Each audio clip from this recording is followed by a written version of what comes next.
Bonjour à tous, c'est Ben. Nouveau tuto Excel aujourd'hui pour vous présenter la mise en forme conditionnelle. En guise d'exemple, nous retournons dans l'univers de Camelot, plus précisément vers les cuisines, pour parler gestion de stock.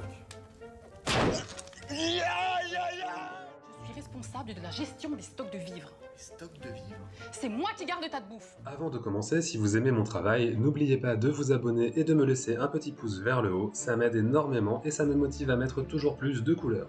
Bien, dans cette vidéo, on va uniquement utiliser les mises en forme mises à disposition par Excel. Elles sont souvent négligées et c'est bien dommage car on peut déjà faire beaucoup de choses très simplement. Allez, dirigeons-nous vers les cuisines et on va commencer par mettre le saucisson et la saucisse en surbrillance pour une raison simple. Le gras, c'est la vie. Pour ça, je sélectionne ma plage de cellules et je vais cliquer dans le bandeau d'accueil sur le bouton mise en forme conditionnelle. J'ai plusieurs choix qui apparaissent, je sélectionne règle de mise en surbrillance des cellules, puis texte qui contient. Quand j'en suis là, j'écris sauce de manière à sélectionner à la fois les saucisses et les saucissons et je définis la couleur qui me plaît. Excel propose des possibilités en automatique, mais je vais pour cet exemple aller dans les formats personnalisés, remplissage, et puis je vais par exemple sélectionner cette couleur. Voilà. Maintenant, on va explorer une autre possibilité sur la quantité disponible. Je veux que les 5 valeurs les plus élevées ressortent en vert, et pour ça, de nouveau, je sélectionne ma plage de cellules. Je retourne sur le bouton mise en forme conditionnelle, puis règle des valeurs de plage haute-basse. Je clique sur 10 valeurs les plus élevées, et là, comme seules les 5 plus hautes m'intéressent pour cet exemple, je remplace le 10 par un 5. Voilà, maintenant je vais prendre une proposition de mise en forme proposée par Excel, remplissage vert avec texte en vert foncé, et voilà, le tour est joué. Et on voit d'un coup d'œil que le stock de patates, notamment, est assuré. On continue, on va essayer de faire ressortir les consommations les plus élevées. Pour ça, je prends ma plage, je clique sur mise en forme conditionnelle, de nouveau, règle des valeurs de plage haute-basse, et cette fois, je prends valeur supérieure à la moyenne. Il me suffit de sélectionner ce qui me plaît, et hop, c'est fait.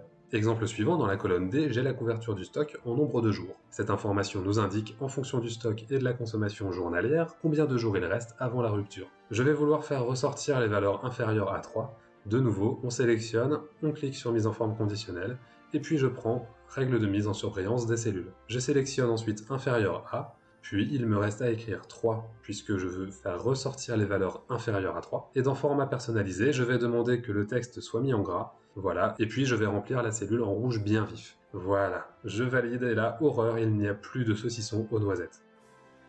J'ai plus de gras dans le sang. Je vais me mettre à peler, à perdre mes cheveux. Ensuite, en colonne E, on a le stock maximum que peut recevoir la réserve. Et en F, nous avons le taux de remplissage que représente le stock actuel. Je voudrais faire ressortir de manière plus visuelle cet indicateur. Donc, hop, je sélectionne, je clique sur mise en forme conditionnelle et je prends les nuances de couleur. Je me promène un peu sur les options pour voir un peu ce que ça donne, et quand je trouve quelque chose qui me convient, je clique et c'est réglé. Notons que les barres de données pourraient également être intéressantes dans ce cas. Je vous montre. Hop, donc mise en forme conditionnelle et je vais dans les barres de données. Comme tout à l'heure, je passe la souris sur les options pour voir ce que ça donne.